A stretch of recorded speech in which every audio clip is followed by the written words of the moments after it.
Amis du jour, bonjour et bienvenue dans cette nouvelle vidéo de derrière mes... J'ai des fourmis dans la jambe. Voilà, on va se mettre dans cette position là, c'est mieux. Et c'est traduit... Qu'est-ce que j'ai écrit?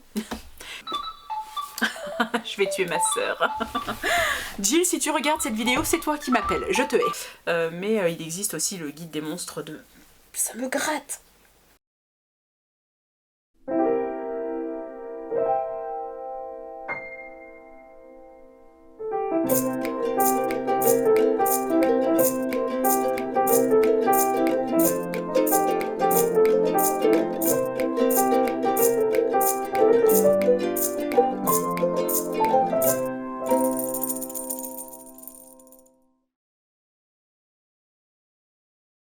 Amis du jour, bonjour et bienvenue dans cette nouvelle vidéo sur la chaîne Derrière mes binocles. Une nouvelle vidéo qui est à nouveau une vidéo in and out, entrée, sortie de la pile à lire, à savoir mes lectures et mes achats du mois. On va commencer comme d'habitude, j'ai envie de dire, par mes lectures, n'est-ce pas? Et cette fois-ci, je ne m'accompagne pas des bouquins que j'ai eu beaucoup de mal à faire rentrer dans mes bibliothèques tellement j'ai forcé au chaud-de-pied. Donc je vais utiliser mon petit carnet ainsi que les inserts qui seront à droite ou à gauche de ma tête et je pense de ce côté parce que la porte est moche. Excusez également ce changement de décor puisque télétravail oblige, chérie occupe la bibliothèque puisque c'est également notre bureau et qu'on est d'accord que je n'allais pas virer mon homme de son bureau pour tourner une vidéo. Les priorités les enfants, les priorités. Nous voici donc devant ma pile à lire dans ma chambre, je suis assise par terre. TMTC, si t'es vieux. Je vais utiliser mon carnet pour vous parler de mes lectures du mois et je vais commencer sans plus tarder par le premier roman. Le premier roman que j'ai lu en lecture commune avec Justine du compte Les Gardiens de la Bibliothèque sur Instagram. Justine a créé ce qu'elle appelle une palle de l'enfer, c'est-à-dire que elle, quand il y a des livres qui ça fait 3 ans qu'ils sont dans sa palle, à un moment elle se dit bon ma fille, on va peut-être devoir vider tout ça. Elle ne peut pas se débarrasser d'un livre qu'elle n'a pas lu, elle décide donc de les lire et de les insérer dans une palle de l'enfer, c'est-à-dire un livre par mois qui est un livre qu'elle n'a plus envie de lire mais donc qu'elle doit lire parce qu'elle les a depuis très longtemps dans sa pile à lire. Et le premier bouquin de cette palle de l'enfer, c'était La fille d'encre et d'étoiles de Kieran Millwood Hargrave, paru chez Michel Lafon et c'était en 2018. Excusez-moi, je prends mes petites notes, je n'ai pas tout retenu par cœur. La traduction est de Philippe Motte. Alors, qu'est-ce que c'est que ça parle de quoi? Le pitch, c'est l'histoire d'une île qui s'appelle Joya sur laquelle un gouverneur est un jour arrivé et a décrété que les territoires du nord étaient off limits, trop dangereux, donc au-dessus de la forêt on ne va pas, il y a des créatures, il y a des machins, enfin c'est bizarre. Et il a également décrété qu'on ne pouvait pas quitter l'île, donc nobody on the boat, personne ne prend les bateaux. Sur cette île vit Isabella, qui doit avoir 13-14 ans je crois, elle est fille de cartographe. Et lorsque sa meilleure amie, également fille du gouverneur tyrannique qui règne sur cette île, disparaît et a priori est partie dans la forêt, elle va prendre les cartes de son père et accompagner le roi pour essayer de retrouver sa fille. Ce roman est un roman, je dirais que c'est un conte initiatique mêlé de légendes. Les légendes y tiennent une place extrêmement importante. Il est dit qu'un jour sur cette île, un démon de feu a tenté de s'en emparer et qu'une... je sais pas si c'était une déesse réellement, mais s'est battue contre lui, une déesse qui était plutôt aquatique. Et du coup, de leur combat, il résultait que le démon n'a pas eu l'île. En revanche, il a juré de revenir 1000 ans plus tard pour se venger. On est 1000 ans plus tard. On en est là. Pourquoi est-ce que je dis que c'est un conte initiatique? Parce que même si c'est, on va dire, une espèce de voyage pour rechercher son ami, ça va être aussi un voyage sur la découverte d'elle-même, de l'origine de l'île, ça va être la découverte des légendes, mais il va aussi y avoir beaucoup de... Il va falloir qu'elle traverse des épreuves extrêmement lourdes en fait pour avancer Isabella. Et du coup vraiment je vois ça moi personnellement comme un conte initiatique, comme un conte qui voit une jeune fille peut-être un petit peu effacée et bien s'affirmer et devenir ce qu'elle a envie de devenir, une jeune fille qui est écrasée par le poids de secrets, de deuil et qui va justement surpasser tout ça pour tenter de sauver sa meilleure amie et son île. C'est un livre qui est absolument magnifique, il n'épargne pas ses personnages et c'est ça que j'aime. C'est-à-dire que bien souvent sur les lectorats un petit peu jeunes comme ça, on se dit que qu'il faut faire attention au lectorat. Il y a beaucoup de trigger warning tout le temps, on est dans cette optique-là aujourd'hui. Et là, pas du tout. C'est un livre qui te dit, si je dois être cruel avec mes personnages, je le serai. Si je dois pas l'être, je le serai pas. Mais chaque épreuve que traversent les personnages va les aider à franchir un seuil, un cap. Et franchement, chaque personnage a un développement extrêmement, parfois inattendu, mais surtout qui est extrêmement bien mené. Donc très très beau roman que je conseille, qui est très court en plus, il fait moins de 300 pages je crois, donc jetez-vous sur La fille d'encre d'étoile que en plus j'ai rarement vu passer et qui a peut-être pas eu la publicité qu'il mérite. Ensuite j'ai lu une bande dessinée, je vous avais dit Never Again NetGalley. NetGalley c'est un site internet sur lequel vous pouvez demander des services presse lorsque vous êtes professionnel du livre ou blogueur. Moi j'avais eu des services presse mais à cause des verrous numériques qu'on appelle des DRM, je n'ai pu le lire que sur mon ordinateur et lire sur un ordinateur ça me pète les yeux donc j'avais dit plus jamais. Là en l'occurrence j'ai demandé des BD ce qui m'a permis de les lire sur mon téléphone et au final passer 1 heure sur son téléphone pour lire une BD ou passer 1 heure sur son téléphone sur Instagram c'est la même chose. C'est pas des petites lignes, c'est pas du petit texte, c'est de la bande dessinée donc ça passe. J'ai donc demandé une bande dessinée qui est Fille unique, c'est le tome 2. Qui s'intitule Céleste, c'est de Becca et Camille Méhu et c'est paru chez Dargaud je crois. Oui, c'est cela, oui. Et c'est paru chez Dargaud.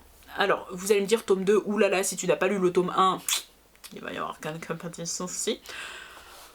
Non, ça se comprend, sincèrement. C'est l'histoire d'une bande de copines au lycée. Je pense que chaque tome va s'arrêter sur une des filles qui constitue ce groupe. Chacune a une vie un petit peu particulière. Le tome 1, c'était la vie de Paloma et aujourd'hui, on suit la vie de Céleste, jeune fille effacée et harcelée par SMS et également harcelée devant les grilles du lycée parce qu'elle est insipide, parce qu'elle parle pas beaucoup, parce que... Enfin bref, tout le monde se fout de sa gueule parce qu'elle est muette. Et je comprends hein, qu'on ait envie d'aborder un sujet par gamine, par tome, et peut-être que c'est le format 48 pages. Après, moi j'ai pas été du tout touchée. À la fin j'ai fait... genre so what quoi. Enfin, c'est pas une lecture qui m'a beaucoup apporté. Je comprends l'intention qui est derrière ce roman, cette BD pardon, je comprends pourquoi elle a été écrite. Le dessin en soi est pas moche, c'est pas le dessin le plus beau, il est un peu japonisant, mais tu sais de ces traits japonais très ronds, un petit peu effacés, très minimalistes. Mais j'ai pas... Ouais, je suis pas fan, vraiment, elle est harcelée, ses copines sont là, elles la défendent, enfin c'est des choses qui arrivent très très vite en fait, il n'y a pas réellement de développement, il n'y a pas de... Même la raison pour laquelle elle est harcelée, j'ai envie de dire, ça m'a pas... J'ai pas trouvé ça oufissime en fait. J'ai envie de dire, on sent le prétexte pour parler d'un sujet, et moi j'aime pas quand un livre est prétexte à quelque chose. Pour moi, il faut avoir vraiment quelque chose à dire, et là, en l'occurrence, j'ai eu du mal à comprendre vraiment, donc... C'est pas une lecture marquante, d'ailleurs si elle avait pas été marquée dans mon cahier, j'avoue que j'aurais complètement oublié que je l'avais lu. Après c'est moi, si ça se trouve c'est que j'ai pas lu le premier, j'ai pas été dans le contexte, mais c'était trop peu développé pour être réellement intéressant. J'ai également lu ce mois-ci, et cette fois-ci c'est un pur coup de cœur, si vous ne devez retenir qu'une seule lecture de ce mois-ci, ce sera celle-là. J'ai lu Animal de Cécile Alix, apparaître à l'heure qu'il est chez Salom le 3 février. Normalement il sera déjà paru quand la vidéo sortira. On va y suivre l'histoire de Miran, qui est un jeune homme de 15 ans qui part de son pays qui est en guerre. On ne dit pas quel pays c'est, ça pourrait être n'importe quel pays du Moyen-Orient. Je pense que c'est moyen-oriental, hein, je vous dis ça, mais ça se trouve c'est pas du tout ça. Et Miran quitte son pays dans l'espoir d'atteindre la France où son père a fait ses études. Et il leur a toujours dit, en France, vous verrez, on sera bien. Il a toujours aimé la France qu'il a accueillie pendant ses études. Là aujourd'hui le père est mort puisqu'il était un peu dissident, on va dire entre guillemets, il était contre le régime en place et la manière dont les choses étaient gérées, donc bien sûr il a été assassiné, hein, naturellement. Et la mère de Miran lui colle un tube avec des billets sur le torse et lui dit, maintenant tu n'es plus personne, tu ne viens pas de ce pays, tu t'en vas.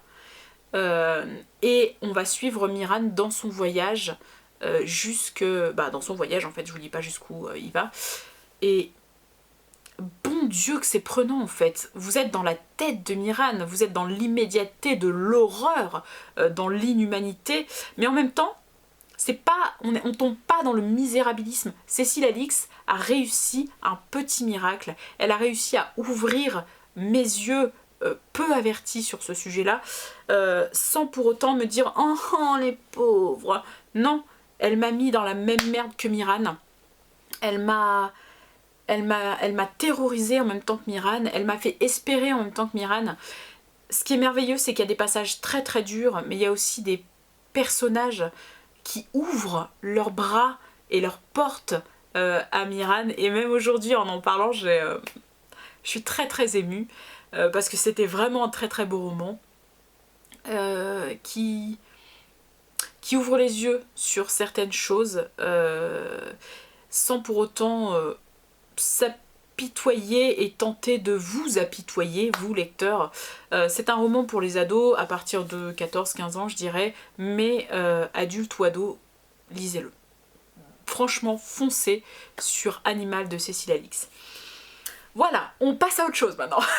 J'ai également lu Will and Will de John Green et David Levitan, paru chez Gallimard Jeunesse dans la collection Scripto. C'était en... c'était en 2014 je crois. Oui, c'était en 2014 et c'est traduit par Nathalie Perroni. Oui, j'ai pris des notes, j'ai pris des notes. Je n'avais jamais lu de John Green. John Green est un dieu apparemment, je loupe quelque chose, etc. Donc je me suis dit, il est temps de lire du John Green. Le Cold Winter Challenge était l'endroit idéal pour caser un bouquin, puisque vous avez vu peut-être ma vidéo de la palle du Cold Winter Challenge. En l'occurrence, Will and Will en faisait partie, je l'ai lu. De quoi ça s'agit ? C'est l'histoire de Will Grayson et de Will Grayson. Ils habitent quasiment au même endroit, je crois que c'est dans la même ville, en tout cas dans la même région, quoi. Le premier, c'est un jeune garçon très effacé, qui a deux règles, ne pas se mêler de la vie des gens et se taire, et genre s'en foutre, voilà c'est ça. Son meilleur ami, malheureusement pour lui, c'est Tiny Cooper, un colossal adolescent, et quand je dis colossal, je veux parler autant en taille que visiblement, c'est aussi, il est gros. Il a un corps très atypique. Et il est très exubérant et il est très vivant et des fois c'est un peu dur pour Will de supporter ça. Et le deuxième, Will Grayson, est un adolescent dépressif, mais dépressif je veux dire médicalement, donc il a une médication, qui vit seul avec sa mère, son père les a quittés, et il correspond avec un jeune adolescent qui est de son âge qui s'appelle Adam sur internet. Et tout démarre réellement lorsqu'Adam propose à Will de le rencontrer dans la vraie vie. Qu'ai-je pensé de ce roman ? Alors, j'ai eu deux sons de cloche quand j'ai dit que je lisais ce roman. Il y en a qui m'ont dit c'était le roman qui a bouleversé ma vie, et il y en a qui m'ont dit moi je l'ai pas aimé, je l'ai trouvé grossophobe et homophobe. On va commencer par là. Je comprends pourquoi les personnes qui m'ont dit ça ont trouvé le roman grossophobe et homophobe. Je dis pas que c'est ce que j'ai ressenti, je dis que je comprends. Parce que le personnage de Tiny Cooper est très exubérant et qu'on peut penser que c'est dans un mauvais sens, genre c'est une folle. Et pas du tout. Moi j'ai vu le personnage de Tiny Cooper comme une bouffée d'air frais, au contraire. Oui, il est exubérant, oui, il s'habille bizarrement, oui, il chante et il monte sa comédie musicale sur sa vie, sur son homosexualité, sur sa... Oui, mais en même temps c'est quelqu'un qui insuffle la vie à un gamin qui est mort à l'intérieur pour moi. Donc j'ai trouvé cet adolescent absolument génial. Donc ça c'était pour le côté folle de Tiny Cooper. Et puis pour le côté grossophobe, Will dit que son ami est colossal et que ce qu'il aime chaque matin, c'est ce miracle de voir cet énorme Tiny Cooper se glisser sur sa petite chaise derrière sa petite table en cours de maths le matin.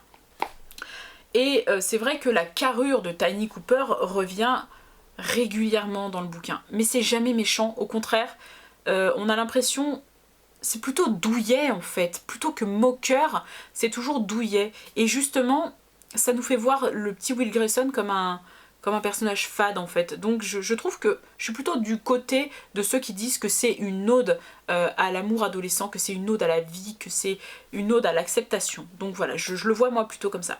Quant à dire que c'est le roman du siècle, J'ai bien aimé, j'ai trouvé ça long sur le... Parce qu'en fait on attend qu'une chose, c'est que les deux Will Grayson, enfin qu'il y a un truc entre les deux, ça n'arrive qu'à un tiers du bouquin, ce qui est très très long quand même pour un bouquin qui fait si peu de pages, il fait un peu plus de 300 pages je crois. Et du coup, bon, j'attendais un peu ça. En plus, je pense qu'il y a David Levitan qui a écrit un Will et John Green qui a écrit l'autre Will. Donc du coup, pour différencier les deux Will qui portent le même nom, c'est un chapitre chacun, donc c'est une alternance de points de vue. Il y en a un qui écrit normalement et il y a l'autre qui écrit de manière un petit peu... Il met pas de majuscule à ses phrases. Il y a de la ponctuation, Dieu merci, mais voilà, il met pas de majuscule à ses phrases, ce sont des dialogues qui sont extrêmement fragmentés, ils sont pas présentés comme...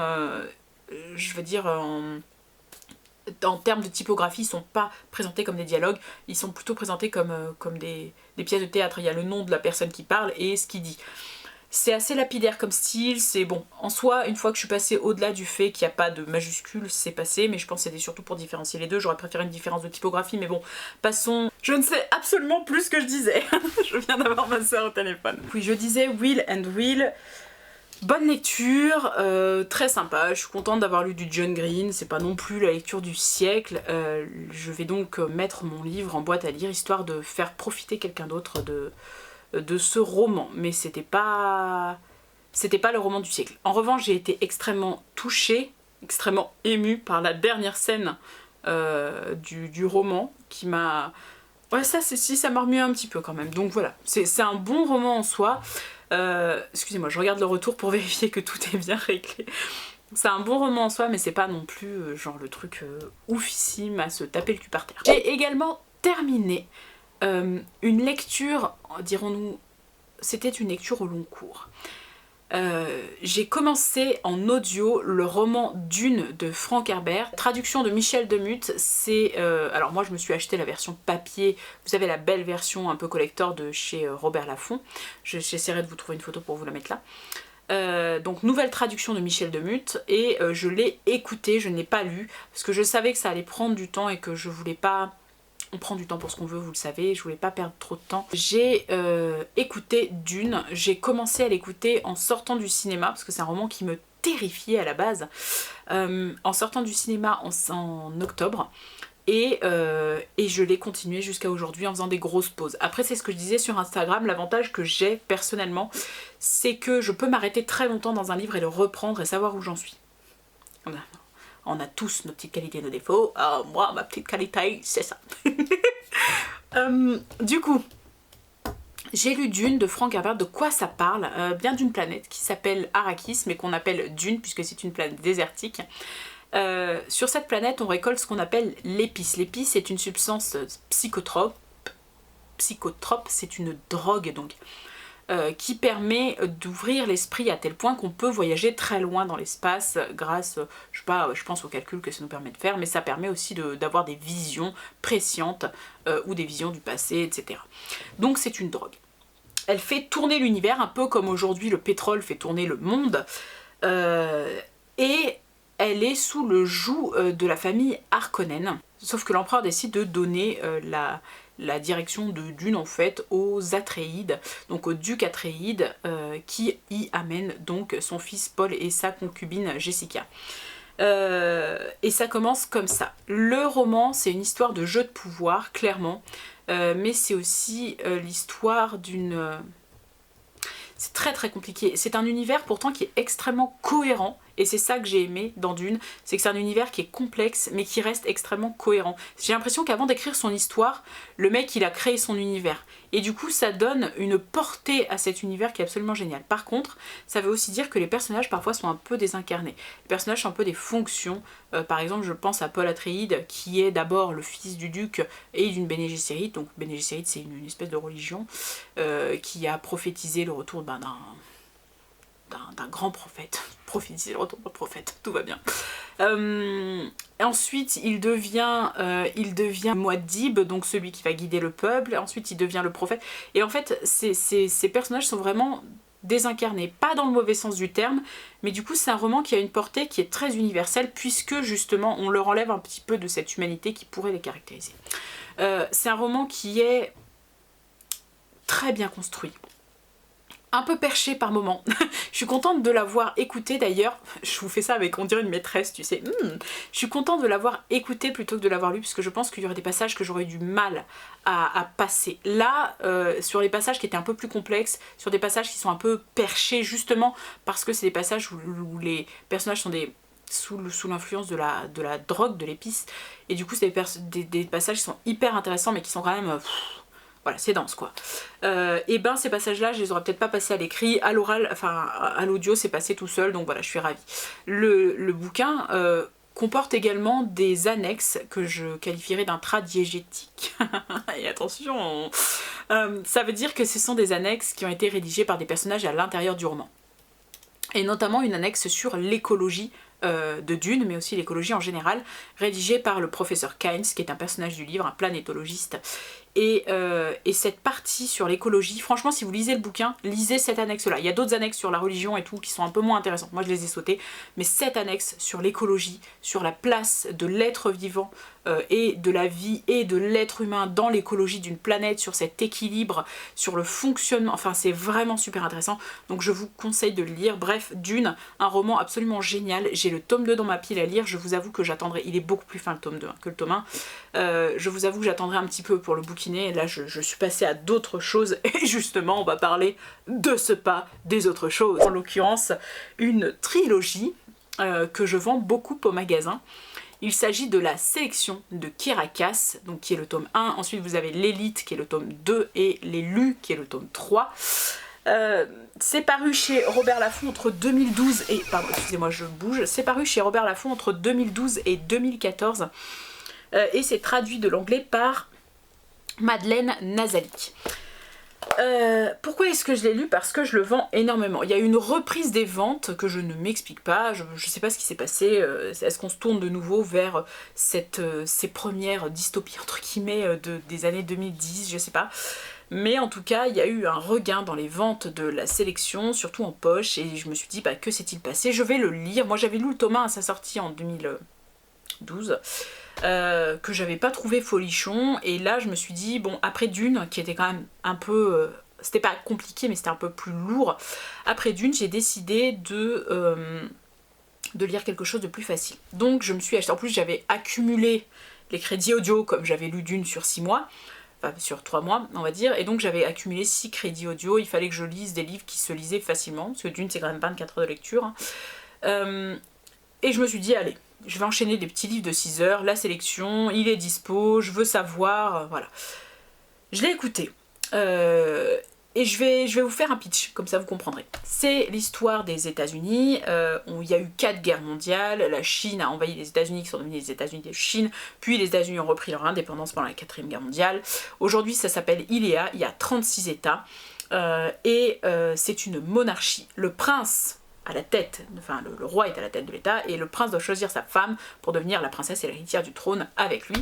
Et donc ils vont organiser une espèce de bachelor, ils vont choisir une jeune fille par État, donc 36 jeunes filles, ce sera la sélection. Les États-Unis fonctionnent sur un système de caste, il y a la caste 1, c'est et la caste 8, c'est les parias, et nous on va suivre America. La meuf, elle vient tenir le bouquin. On va suivre America, qui est une caste 5, donc c'est une caste, bon, ils sont pas très très riches, parfois ils ont faim, parfois ils ont pas d'électricité, tu vois, donc c'est pas non plus la misère de chez misère, mais bon, c'est pas... voilà. Et elle se retrouve propulsée au palais. Alors, stylistiquement, c'est pas très riche, on est dans l'immédiateté de l'action, il n'y a pas de belles phrases, c'est du sujet-verbe-complément. Ça m'a fait sourire parce que parfois dans les dialogues, le prince Maxon, les noms m'ont fait rire aussi un petit peu, enfin, j'ai trouvé ça tellement... Amberly, Maxon, America, enfin moi, dans ma tête c'était rigolo. Et donc le prince Maxon, souvent on s'y réfère en disant le prince, et genre à chaque fois prince Maxon, le prince entra dans la pièce, oh non mais je dois demander au prince avant, et moi ça me fait... Ouais, ça m'a fait tilter quand même, parce que je me dis, j'avais l'impression de me voir moi quand je jouais au Barbie quand j'étais gamine, avec mon Ken et ma Barbie. Prince, non, vous ne pouvez pas faire ça. Si, je le peux. Oh, je vous aime. En plus, je me suis dit, la sélection n'aura lieu que sur le premier tome, et ensuite on va voir un peu l'évolution du couple qui s'est formé. Éventuellement, on va peut-être développer cette histoire de renégat qui essaie de se révolter, je pense, contre le système de caste. Il y a des bons renégats, il y a des mauvais renégats. Les mauvais renégats sont très méchants, ils tuent, ils veulent juste le pouvoir. Hein. Et les bons renégats, eux, par contre, ils sont gentils, hein, ils tuent personne. Et donc voilà, enfin c'est... Il y a eu beaucoup de facilité scénaristique. Par contre, on sent que Kirakas a kiffé écrire son roman, vraiment. Hein. Mais c'était très long, il aurait fallu couper dans le gras. Les tomes 2 et 3, en fait la sélection dure vraiment sur les 3 romans, et les tomes 2 et 3 en fait c'est les deux protagonistes. Je t'aime, non je ne t'aime pas, mais je ne peux pas te dire que je t'aime parce que je ne te fais pas confiance, parce que tu n'as pas voulu virer les autres filles, mais je ne virerai pas les autres filles tant que tu ne m'auras pas dit que tu m'aimes. Les gars, c'est le serpent qui se mord la queue, il y a un moment faut faire un effort là. Donc ils s'aiment plus, ils s'aiment plus, je ne peux pas te faire confiance, c'est pas la vie que je veux, mais en fait si, je te veux toi, mais non en fait je suis trop capable d'être princesse, bref. C'était très long. Mais j'ai terminé la trilogie. Alors d'aucuns diraient que ce n'est pas une trilogie mais une pentalogie, c'est-à-dire 5 tomes. Les 2 derniers tomes c'est... Alors oui, j'ai fait comme ça, c'est pas pour dire 3, c'est pour dire 2. Les 2 derniers tomes, c'est La couronne et l'héritière, je sais plus dans quel sens ça va. C'est l'histoire de la fille du couple qui s'est formé pendant la sélection, donc 20 ans après, qui à son tour participe à une sélection. Donc là je me suis dit non, on va... stop. Stop. Le côté renégat, le côté combat social et tout est assez peu développé à côté de Ma robe est trop belle. Je suis tellement jolie, mais non je ne suis pas jolie. Sa robe est somptueuse, elle est tellement belle, qui aime Maxon, bref. Voilà, c'est... Il fallait un petit peu de rébellion, mais bon, quand même pas trop. Et puis ce personnage féminin, je me suis rendu compte en fait qu'il y a une grosse évolution des personnages féminins dans les romans ados dernièrement, puisque ce qui passait à l'époque, moi aujourd'hui ça passe plus. En vrai, un gars qui vient dire mais je suis de caste inférieure à toi, c'est moi qui dois te nourrir normalement et pas le contraire. Alors un personnage aujourd'hui, il aurait dit alors toi déjà ta gueule, c'est pas parce que je suis une gonzesse que je peux pas ramener à bouffer, ok, donc tu vas te calmer tout de suite. Et là non, c'est pas le cas, elle lui dit non mais moi je ferai tout ce que tu veux, je ferai à manger pour toi, je tiendrai ta maison, je serai fière d'être ta femme, et toi t'es là Est-on sûr que tu veux te réduire à ça? Bref. Donc voilà, il y a beaucoup de choses qui sont assez problématiques dans ce roman, que j'ai pas vraiment apprécié. Mais en même temps vous allez me dire pourquoi tu l'as continué, bah parce que je voulais quand même savoir comment ça allait finir, comment elle allait s'en sortir de tout ça, et si elle allait développer un peu ce côté renégat, mais non, ils sont juste là pour attaquer le palais à des moments opportuns. Voilà, donc ça c'était pour la trilogie L'élu, et ça, de la sélection, pardon, et ça clôt mes lectures du mois. Ça veut dire que j'ai lu 1, 2, 3, 4, 5, 6, 7, 8 livres. Bravo moi. On passe maintenant aux acquisitions, et vous allez voir qu'il y a beaucoup d'acquisitions, mais c'est pas de ma faute. D'accord. Il y a des livres que j'ai achetés, encore une fois, des livres que j'ai reçus et des livres qu'on m'a donnés. Alors on va commencer par les livres que j'ai achetés et par les livres neufs notamment. Le premier roman que j'ai acheté c'est Iron Widow de Xiran Jetsao, qui est un auteur non genré, un auteur, une autrice, donc on va dire Yel, mais comme j'en parlerai pas beaucoup on ne dira rien. C'est paru chez La Martinière Jeunesse en janvier. C'était leur grosse sortie de janvier. C'est en gros l'histoire... Vous prenez Pacific Rim, vous savez ces grosses armures de robots qu'il faut être 2 pour contrôler, mais contrôler mentalement, c'est-à-dire que vous avez 2 personnes reliées à une armure et ce sont ces 2 personnes qui en se synchronisant vont gérer l'armure. Là c'est la même chose, il faut un homme, une femme, un chi masculin, un chi féminin, et c'est ce qu'ils appellent une armure... J'ai oublié, bon peu importe, mais c'est un métal qui va bouger en fonction de ce qu'il lui dit. C'est un métal malléable. Et du coup il faut être 2, sauf que souvent les hommes tuent les femmes puisqu'ils prennent leur chi, ils sont plus puissants qu'elles. Les femmes de toute façon sont des pertes acceptables visiblement. Et là on va suivre Tsétiane qui, elle, pour le coup, ne va pas mourir, c'est son copilote qui va mourir, et donc elle va devenir une veuve de fer, et de là, bon voilà.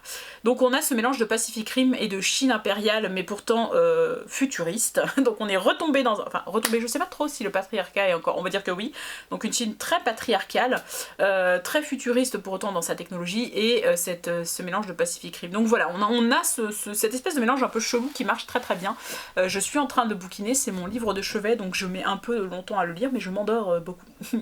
Oui, je suis désolée, je gigote, mais parce qu'en fait, je suis assise par terre, comme je l'ai dit au début de la vidéo, donc c'est très très cool. J'ai également acheté des mangas, donc j'en ai acheté 3, sur conseil de ma collègue Aurélie qui tient le roman manga à la librairie.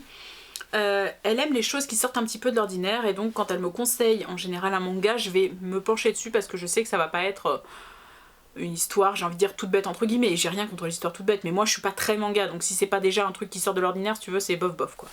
Elle m'a conseillé l'Éden des sorcières de Yuniji, je pense que c'est ça, qui est sorti chez Kiyun. J'en ai entendu beaucoup parler, elle m'a dit que c'était génial, je sais pas du tout de quoi ça parle, mais je me suis procuré le tome 1 en d'occasion. J'ai également acheté d'occasion les tomes 1 et 2 du Pavillon des Hommes de Fumi Yoshinaga. J'espère que je le dis correctement. Ça c'est paru chez Kana. Alors le Pavillon des Hommes, elle m'a grosso modo expliqué que c'était l'histoire d'une... Je crois que c'est au Japon. C'est au Japon, ouais. Et du coup, je sais plus si c'est le Japon genre à l'ère d'Edo, tu sais, genre le Japon médiéval, mais bref, je sais plus. Et les hommes ont tous eu une maladie, ils commencent à disparaître de la Terre et donc il existe des harems pour hommes où on les met dedans, voilà. Les hommes ont été mis dans des harems pour... Je sais pas pourquoi, mais bon, ils ont été mis dans des harems, je trouvais ça rigolo que pour une fois ce soit des harems de mecs et que ce soit les mecs qui disparaissent, parce que d'habitude c'est toujours les nanas qui disparaissent. Je me suis acheté d'occasion également le guide officiel des saisons 3 et 4 de Buffy contre les vampires chez Fleuve Noir. Je suis une grande fan de Buffy contre les vampires. Je m'étais acheté le tome 1 il y a pas très longtemps. Donc c'est les saisons 1 et 2 et là il me fallait les saisons 3 et 4. Ce sont des bouquins pour lesquels j'ai une affection toute particulière. Alors en soi, le contenu est pas folichon, hein. C'est des résumés des épisodes où on vous donne l'avancée dans les histoires d'avant des persos. On vous met 2-3 dialogues, on vous dit la tueuse a utilisé tel truc, voilà, enfin, c'est pas non plus un truc folichon quoi. Mais j'ai adoré lire ces bouquins, je les empruntais tout le temps à la librairie, à la bibliothèque quand j'étais gamine. Et en fait c'est des livres que je mets dans mes toilettes parce que j'adore les feuilleter. Je ne les lis pas de bout en bout, mais j'adore de temps en temps relire la page qui concerne un épisode en particulier. Voilà, donc c'est des bouquins que j'aime retrouver, que j'empruntais à la bibliothèque. En ce moment je suis beaucoup dans les bouquins que j'adorais lire étant gamine, que j'aime récupérer et relire. Et ben voilà, clairement les guides Buffy contre les vampires, maintenant j'ai celui de la saison 1 et 2 et celui de la saison 3 et 4. Je me suis également procuré en précommande, et cette fois-ci donc c'est neuf, le tome 4 de la série Anne de Green Gables de Lucy Maud Montgomery, paru chez Monsieur Toussaint Louverture. D'ailleurs c'est peut-être le seul bouquin que je vais vous montrer parce que it's just here. Tac. Donc ça c'est le tome 4, Anne de Windy Willow. Moi pour le moment j'ai lu que le premier tome. En revanche le premier tome m'a donné extrêmement envie de regarder la série Anne with Annie que j'ai fait, qui se détache des livres à un moment mais genre totalement, et je pense que c'est assumé. Et j'ai également voulu regarder la Megan Fellows, putain c'est ça, je cherchais tout à l'heure. J'ai également regardé la série en 5 DVD que j'ai à la maison avec Megan Fellows, qui était un téléfilm qui s'appelait Le Bonheur au bout du chemin, que j'adore de tout mon cœur. Et du coup ça m'a donné envie de revoir tout ça. Mais je n'ai lu que le tome 1 pour le moment, et vous voyez qu'avec ce tome 4, j'ai acheté donc ici, vous le voyez, le coffret avec le bandeau, puisque Monsieur Toussaint Louverture, ayant vu que des gens fidèles qui précommandent les romans n'avaient donc pas accès au joli coffret, a proposé de fabriquer le coffret exprès. Pour nous c'est adorable et j'ai trouvé ça vraiment cool de leur part. Maintenant on passe dans, pas les achats, on passe dans les livres que je me suis procurés ou que l'on m'a envoyé en service presse. Alors ça c'est un livre un peu particulier, celui dont je vais vous parler. Il s'agit du tome 1 du Livre des étoiles de Éric Lhomme, paru chez Gallimard Jeunesse dans la collection ici Folio Junior. C'est un livre qu'on a reçu gratuitement à la librairie, donc c'était, vous savez, un livre acheté, 2 livres offerts. Celui-là je l'ai gentiment subtilisé en allant faire mes achats à la librairie, parce que récemment il y a l'intégrale qui est ressortie à l'occasion de la sortie d'une fanfiction qui est un peu une suite de cette trilogie, et du coup moi je voulais... Cette intégrale est vraiment magnifique, je voulais me l'acheter mais je me suis dit si j'aime pas, c'est pas la peine d'acheter un livre à 20-25 balles, je sais plus à combien elle est cette intégrale mais elle est magnifique. Si j'aime pas le bouquin, donc j'ai piqué un gratuit à la librairie pour pouvoir le bouquiner, et si j'aime je m'achèterai clairement l'intégrale. Ensuite j'ai reçu 2 services presse. Le premier c'est Bienvenue dans l'Anthropocène de John Green, c'est le prochain John Green qui est sorti là d'ailleurs, qui est sorti, on est quel jour aujourd'hui? Mardi, jeudi dernier je crois qu'il est sorti. C'est paru chez Gallimard Jeunesse et c'est un recueil de petits textes très courts sur des choses que John Green apprécie. Un peu comme une sorte de journal intime avec différents... pas journal intime mais de journal, ouais, avec différentes entrées, des choses qui le touchent, des choses qui l'observent, des choses qui... par exemple, à un moment, il va vous parler de fossiles, mais il va aussi vous parler de rendez-vous, d'appels téléphoniques, enfin bref. Vraiment de plein de petites choses, avec plein de petites entrées. C'est un livre, je pense, qui doit se grappiller, vous savez, enfin, où on va lire des petits passages par petits passages. C'est pas forcément à lire dans l'ordre. C'est vraiment ce recueil de très courts textes. Dans cette enveloppe, il y avait également un second service presse, c'était Les longueurs de Claire Castillon, toujours chez Gallimard Jeunesse dans la collection Scripto. Là par contre on va y aborder un sujet un petit peu plus grave, beaucoup plus grave, un sujet dramatique même, qui est l'abus sexuel de mineurs. Donc la pédophilie. Je pense pas que ce soit de l'inceste, parce que je crois pas que ce soit quelqu'un de sa famille. Mais enfin, moi c'est des sujets avec lesquels j'ai beaucoup de mal. En plus, celui-ci, j'ai lu des retours comme quoi il était extrêmement fort, très bien écrit. Et j'avoue que c'est très dur pour moi.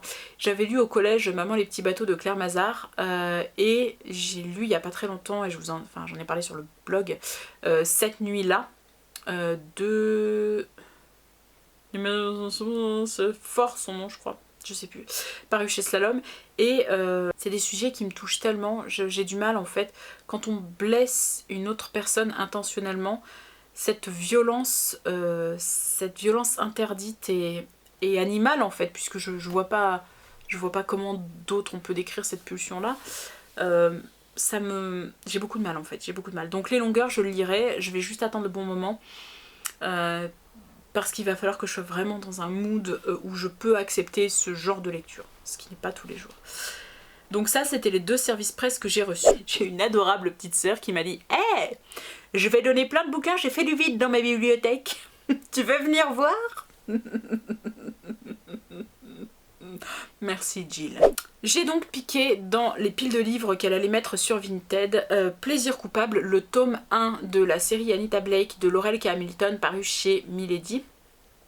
Je crois que c'est une sorte de chasseuse de vampires, ou alors elle travaille avec les vampires pour mener des enquêtes, Anita Blake, enfin bref, c'est un truc comme ça, vampire, du cul, des enquêtes, grosso merdo quoi.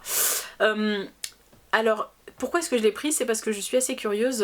L'un des premiers salons du livre auquel j'ai participé, il y avait Laurel K. Hamilton qui était venue parler de son dernier tome, enfin du dernier tome qui était sorti de Anita Blake.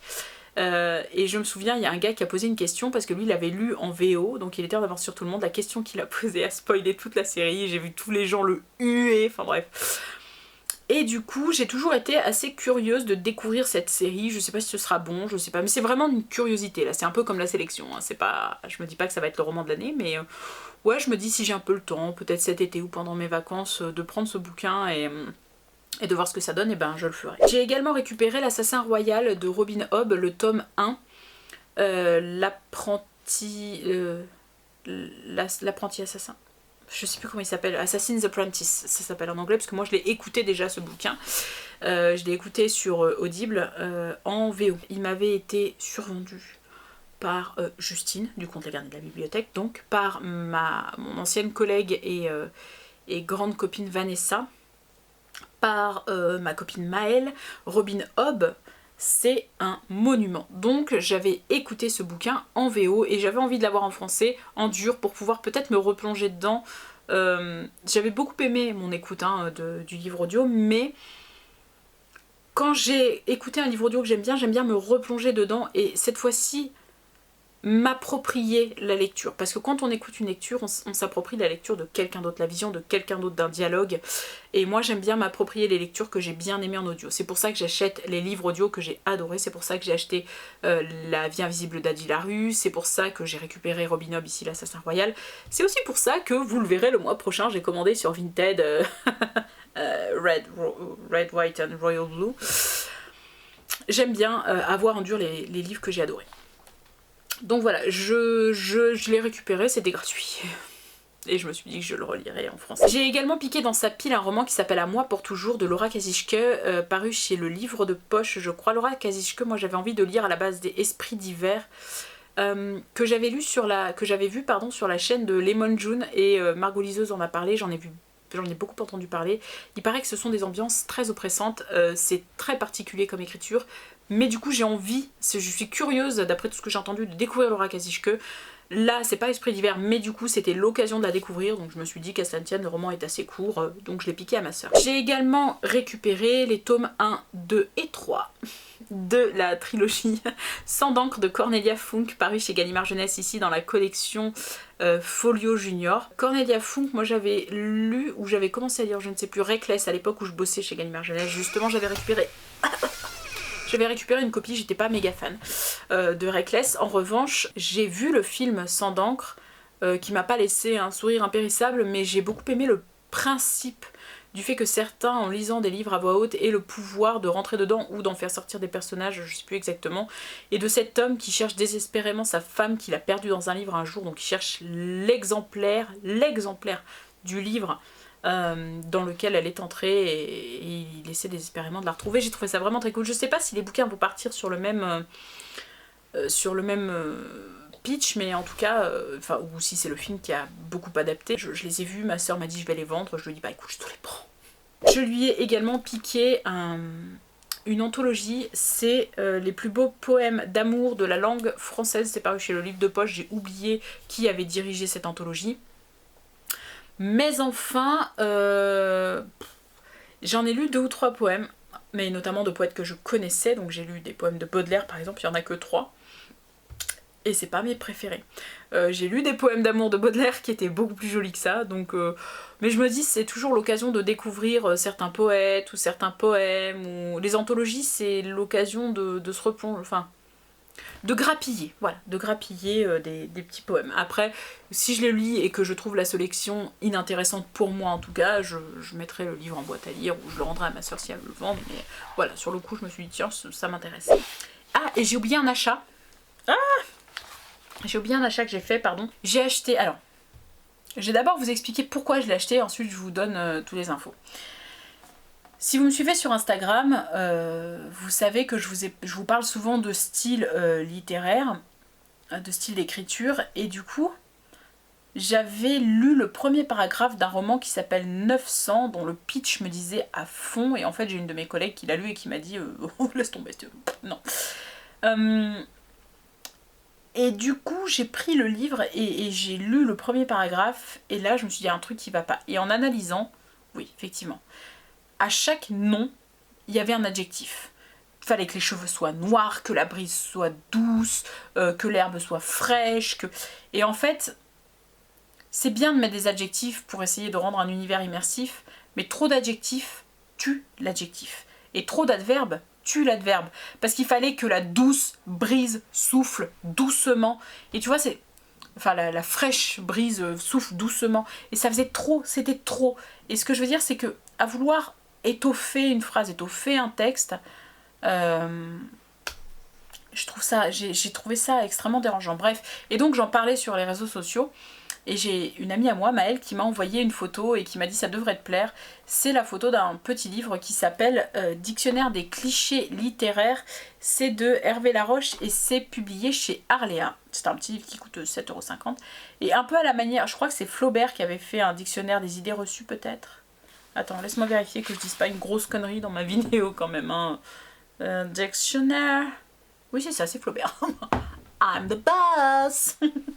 Donc Flaubert avait fait un petit dictionnaire des idées reçues, donc t'avais une idée reçue, t'avais un mot par exemple où il disait, je sais pas moi, dandy, et il te donnait une petite phrase humoristique sur l'idée reçue qu'un dandy c'est élégant, machin, mais qu'en fait ça pue, par exemple, je te dis une connerie.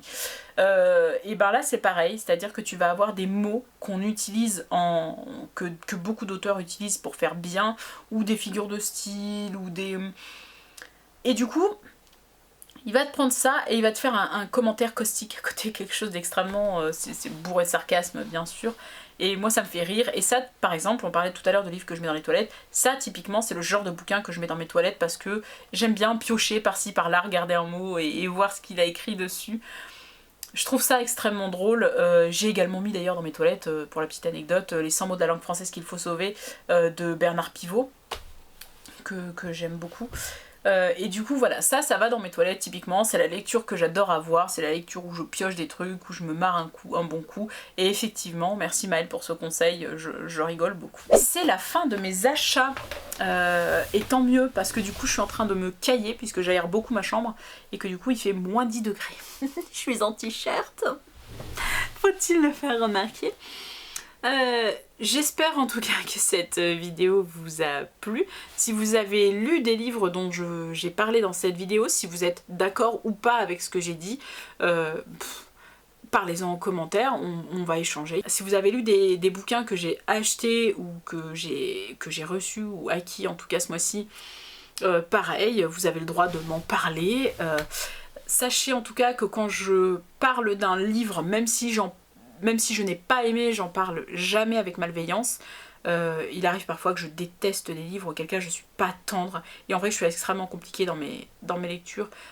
D'aucuns diraient que je suis un petit peu tatillonne et très chiante, mais enfin j'ai l'impression qu'il sort suffisamment de bouquins pour qu'on soit pas obligé de lire de la merde et de perdre son temps sur des livres qu'on n'aime pas. Vous avez le droit d'aimer la vidéo ou de ne pas l'aimer, de vous abonner ou de ne pas vous abonner. Sachez que quoi que vous fassiez, si vous vous abonnez ça me fait plaisir, si vous aimez ça me fait plaisir, et si vous commentez ça me fait plaisir. En tout cas je vous souhaite une excellente journée, de très très bonnes lectures et je vous retrouve le mois prochain.